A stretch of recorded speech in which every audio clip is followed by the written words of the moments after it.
as you give your comments too, you can feel free to, explain why you think those, not that you have to, why you think those things are important. You've got 2 or 3 minutes, so you don't have to rush them.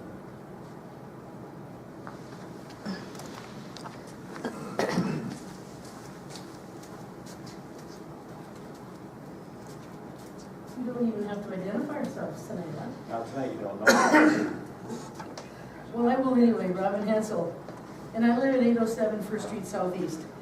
I would like to see that if we're gonna have continuing economic development, that all the businesses, all the residents be notified of this program. I don't think they are at present. And I think what that leads to then is certain people taking advantage of those grants and monies, and I think that's wrong. I think it should be shared equitably. I think that all residents, new and older, the ones that have been here for a while and the ones that haven't, should be able to partake of that, or at least have knowledge of it. And there'd be a simple way to do that, and that would be to send it out in the water bill, announcing there are economic development grants in this amount of money, there are historic preservation facade grants, this amount of money, there are interior grants for HPC money or downtown redevelopment, new grants that are available in this amount of money, and here's how you apply, and here's the phone number, how you reach them.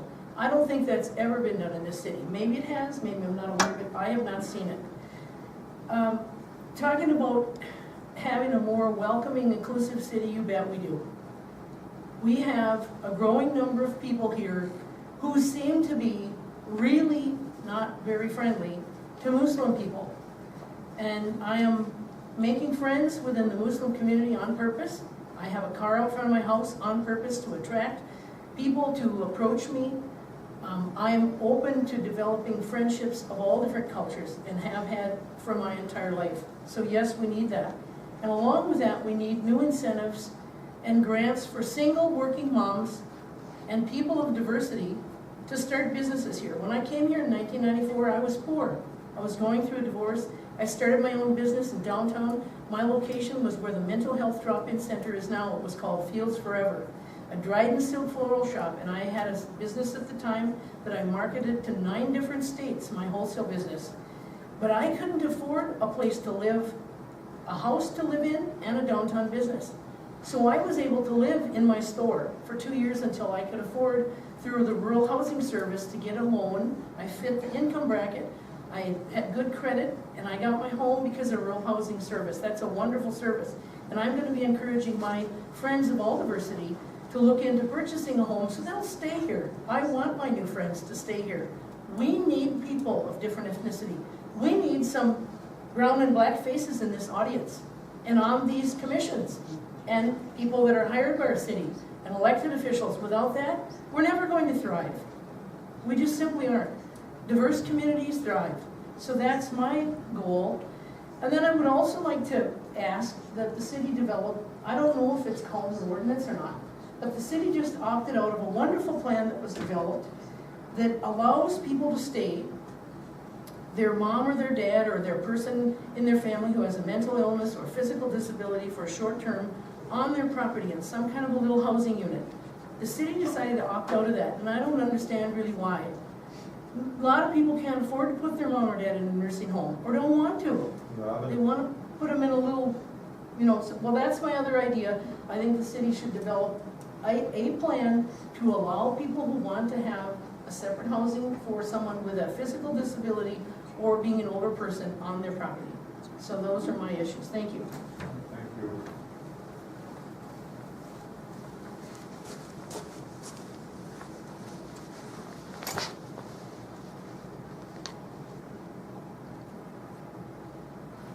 No, it can't be done already.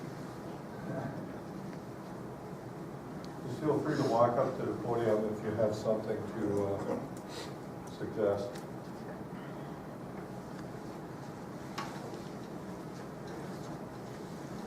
Who else?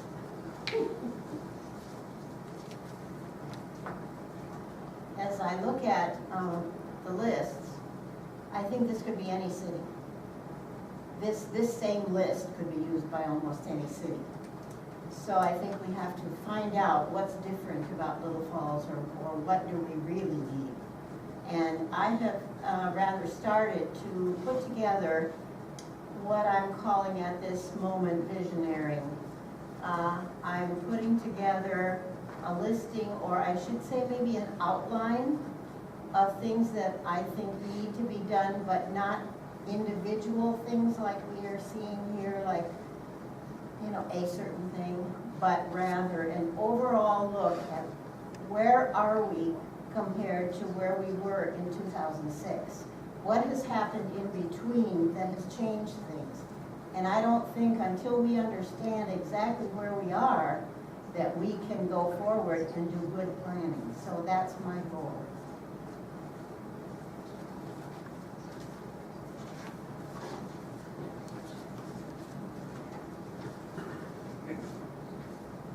I saw it in your survey, but I didn't see it up here, the homeless shelters. Because we really don't have a place right now for anybody in need. We either have to put in St. Cloud, or we have to put in Brainerd, and I'd like to see them. If they're here locally, I'd like to help them locally.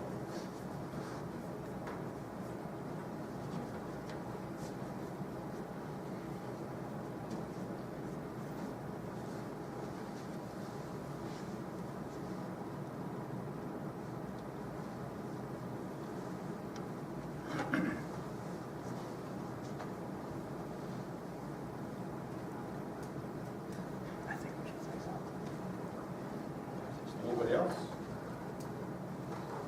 I have a question. Okay. I would like to know, comprehensive plan is a pretty big descriptive statement. And I'm wondering, what do you see as being a comprehensive plan? What kinds of things should it include, and what kinds of things should be left as sub-subjects? As some subjects. Well, I think to me, a comprehensive plan, generally speaking, is trying to just, you know, do a number of things. It's trying to kind of, like you said, establish where we are now, where we've come from. So you kind of, a lot of times you look at the past data and growth in population and different issues that have come up over the years. And just try and get a good sense of where you've been, where you are now, and where you're going. Is kind of the main thrust at the end of it is, you know, what are we going to do about all this? How are we going to make things happen the way we want them to, or are we just going to kind of, you know, let things happen the way they do? And that's always an option. You know, you can always go through a planning process and just say, we're just going to let things kind of play out the way they do and not, you know, try and steer the boat too much. Or you can say, no, it's too important. We've got to try and make these two issues better and that kind of thing. You know, the typical sort of, a lot of times they're broken out into different sections. You know, transportation, some of the things we went through, housing and transportation, land use, zoning issues, you know, parks and recreation, all those kinds of things. That's kind of the traditional way to do it, and you know, it makes a lot of sense in a lot of ways. It's not the only way to do it. You know, sometimes when you focus on those individual issues, you kind of lose the connections between them. How they interact with each other, and how, you know, like economic development affects land use and vice versa. You know, what kind of housing you have can affect whether people want to move here, or whether businesses want to start here, or whether they stay here. And so there's a lot of interconnections, and I think part of the challenge in the comprehensive planning process is to make some sense of all that in a way that you can, you know, turn it into some actual goals and steps that you want to take to make things happen the way you want them to. There's a lot that gets talked about in a comprehensive plan that we have a lot of control over. You know, you have a lot of control over your ordinances, over your economic development, local economic development efforts. There's a lot of things that you don't have much control over, you know, when it comes down to like state policies or laws. You know, MnDOT, you've got MnDOT to deal with, like a lot of cities do, in terms of, that sounds negative. It's not that you have to deal with them, but you know, there's a state highway, so they have a lot of impact on what happens to the community. You know, you've got Camp Ripley north of town that has some impact on the area. So there's certain things that you don't have a lot of control over, but that you still might want to mention as issues, and you know, identify ways that you can influence those different actors as much as you can, and develop relationships with them. There's also a lot of times in comprehensive plans that focus on, you know, how are you going to work together with the other governments in the area. Like was talked about in the last plan, about working with the townships and the county in particular. but also other agencies that are around the area and the region that have an impact on it, so. Those are kind of the general things with the comp. I don't know if that gets at your question. Well, yes, I just feel like it's such a broad thing unless you Yeah. begin to narrow it down into pieces. Yeah, and that's a good point. I mean, to me, a lot of this is, what are we gonna do as a community to change things or to make things the way we want them to be? You can make goals, and I've seen lots of comprehensive plans that have goals in there that, like you say, could work for any community in the nation. Everybody wants good housing, everybody wants good transportation that works, you know, it kind of goes without saying in a lot of ways. And some plans just leave it at that and, you know, leave the details up to the local policy decisions by the council or the planning commission or whatever it might be. I think, in my personal opinion, I think that's kind of missing the opportunity to some degree. Because if you're not getting a little bit more specific and saying, what are we going to specifically do, then it's not as much value to you. So it's kind of a bit of a balancing act between getting, you know, you don't want to get too specific because that's, you know, you don't want to paint yourself into a corner with this plan by, you know, tying yourself to certain policies or decisions. But you also don't want to be too vague to the point where it really doesn't provide you any guidance. So, you know, for instance, this planning commission, as it goes through and somebody proposes an ordinance amendment or a development in the area, they can look to this comprehensive plan and look to it for guidance, ideally. And they can say, well, this is going to be consistent with the general thrust of where we want to go in this community, or not. You know, if somebody wants to put a big dirty factory up in a residential area, you know, obviously that's something you probably want to have some statements in here that says, no, that's not what we're looking to do. So those are the kind of things that you could gain some value from this if you have some level of specificity. I'm Ron Hirsch, and I'm a supervisor for White Creek Township, and these are my fellow supervisors and my clerk. But anyway, we were just here kind of check your plan, but as you mentioned, annexation ain't on the menu. So that's correct, isn't it? And I've heard. I've dealt with cities and townships and counties where that's been a big issue, so I certainly know it's a big issue. because In a lot of communities. I know our residents, as of now, they're not for it, and so I just thought we'd show up tonight and see what it was about. Yeah. Thank you. I would like to say something. Jan was talking about looking at what the plan was in 2006, where we're at now. One of the things that really stuck out to me was blight. You know, it was a concern in 2006. In the Planning Commission, we've been talking about blight ever since. But have we gotten very far with it? It's a very difficult thing to deal with. And in that 10 years, it's only gotten worse because our buildings are getting older. So that is a major concern, and maybe it's something that should be more focused on. The other thing is it shows how it can change, because we annexed Belle Prairie, which has large lots, but yet the ordinance that Little Falls had was set up for smaller lots.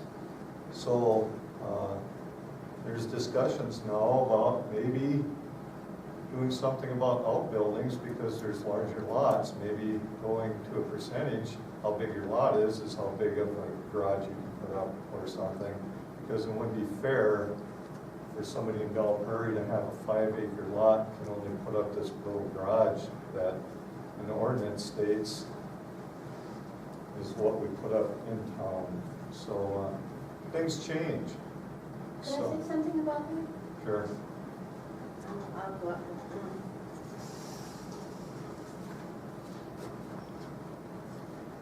I don't remember exactly when it happened, but you remember several years ago, there was an attempt by a particular developer, I think, that wanted to build on small lots.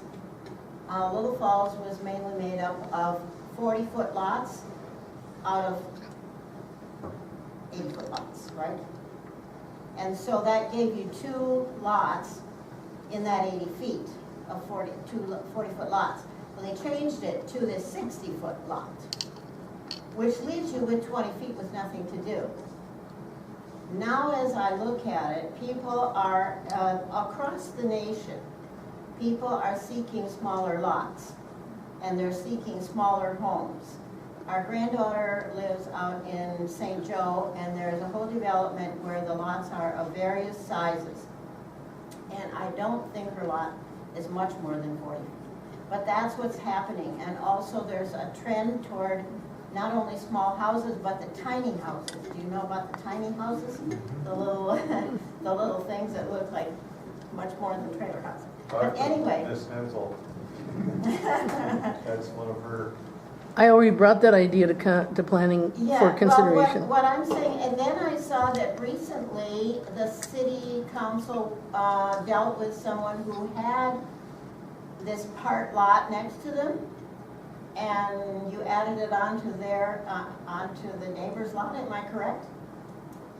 We try to, Not sure what she's talking about, but we don't add, we try to sell them to make conforming lots. If there's two small lots and you can't build on them, we try to encourage people to buy, so that way it makes them conforming to our ordinances. But if somebody owns a 60-foot lot, there's 20 feet next to them that is not buildable, Then, out of an 80-foot lot. so far, we've really been working at trying to join the lots together in some way, but it's nothing we force. We can't force it. If people don't buy that 20-foot lot, it does sit idle. Is there any reason that an ordinance couldn't go back to 40-foot lots? Because that would be, That's what we're discussing here tonight. that would is be, a concern. that would make it possible for someone to build on a 40-foot lot. The reason I'm so conscious of this is because, as you know, we live on 4th Street, and we have an 80-foot lot. Our house happens to be in the center of the lot, so you really couldn't do much with that. But across the street, there used to be 2 houses over there, and they were both on 40-foot lots. So that was equal to our 80-foot lot. The one house was torn down because it was blighted a long time ago. But the other half of that lot either had to be absorbed by the neighbor or be useless. And so my question is, why couldn't we go back to 40-foot lots in the ordinance so that it would be available to people who wanted to build the small houses? Something we could put up there. we can discuss it, yeah. Well, if you've got an additional lot, 40-foot lot, and someone can build on it, it's more taxes rather than having an empty space. So I think there are a lot of advantages to that, and it would also possibly bring people to the community who want to get started, who want to build a smaller house. You know, so all of this works together. As you were saying, you know, things work back and forth. So it's just something that I've been thinking about a lot, and I thought I'd bring it up. Okay, thank you.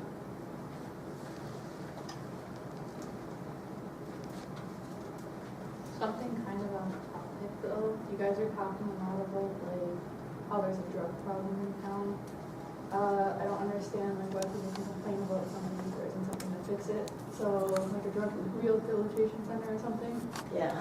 Because I don't understand why people complain about it but don't have anything that people can run to in Little Falls versus a different county or a different town. We need something in Little Falls to like help centralize the problem versus just complaining about it without any action.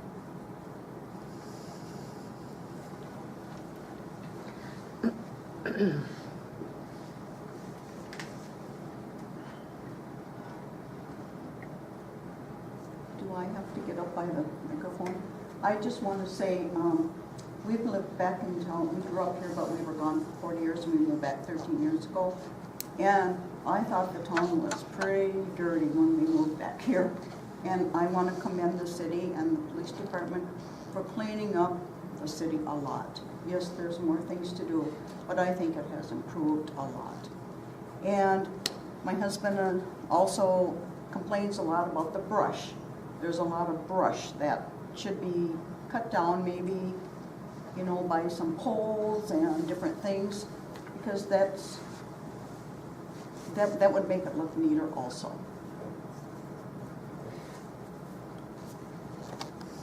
Do you want to put forester on the list? City forester? What was that? City forester, I know that was an issue at one Well, I time. know, I was wondering if is that something I could Put it talk on about? the list, I mean, I know that's. Does anybody know about that? Maybe I better get up there. Can anybody hear me? Yeah, we heard you. Okay, well, anyway, in Fargo, we had a forestry department. We moved there in 1970, and the town was small then, and they had formed a forestry department. So we were on Town 101, the Quality of Life Committee, and so we kind of brought that up to the city. So if you would have a forestry department, you probably would pay maybe $1 a month on your water bill. That's what we started out in Fargo.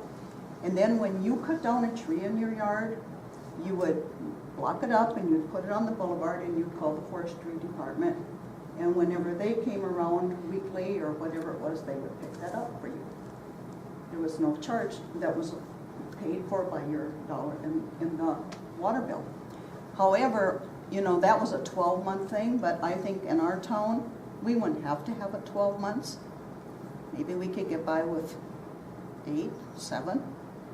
More like in the summertime, spring to fall or something. Just a thought, but I think that would also help clean up the town because a lot of people don't have ways to maybe haul their stuff away. Okay. It's And very this- expensive to take a tree down. And Right. a program like that would definitely help people that